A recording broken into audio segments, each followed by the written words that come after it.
Les poèmes de ce recueil ont été écrits sous la tutelle du don. Petit paradoxe.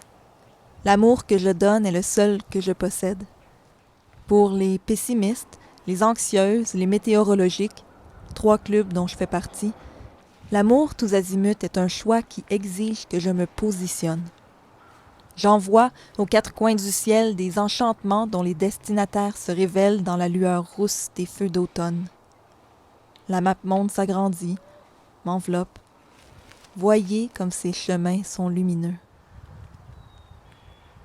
J'ai commencé à écrire des poèmes d'observation, c'est des instantanés, c'est presque des photos où je parle de ce que je vois autour de moi, des voisins, la rue, les animaux, des trucs qu'on peut observer d'une fenêtre par exemple. J'ai beaucoup écrit à partir de mon bureau qui était haut perché au 2e étage d'une maison sur une colline, donc c'était assez intéressant d'espionner mes voisins.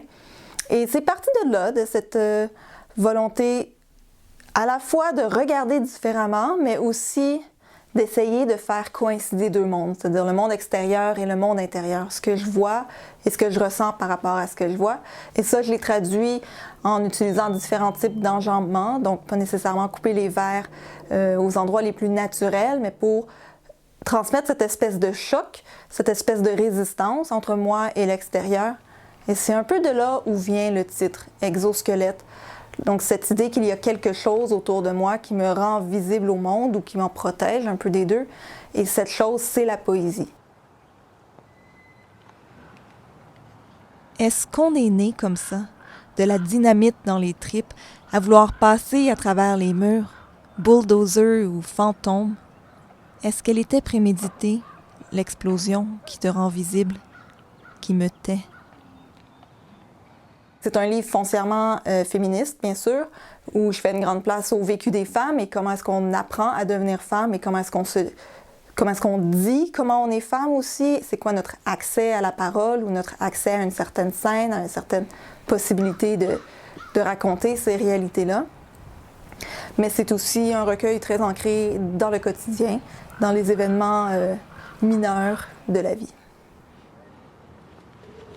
J'écris, je suppose, parce que c'est probablement la seule façon par laquelle j'arrive à mettre de l'ordre dans mes idées, à savoir ce que je pense. Tant que j'ai pas écrit sur un sujet, je sais pas ce que j'en pense.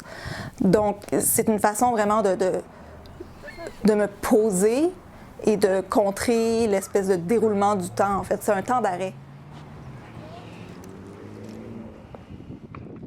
Nous ne sommes pas possibles sans le coup de pied au cul de l'hiver qui gruge nos nuits et nous fait pâlir devant les étalages de légumes toujours plus maigres et chers.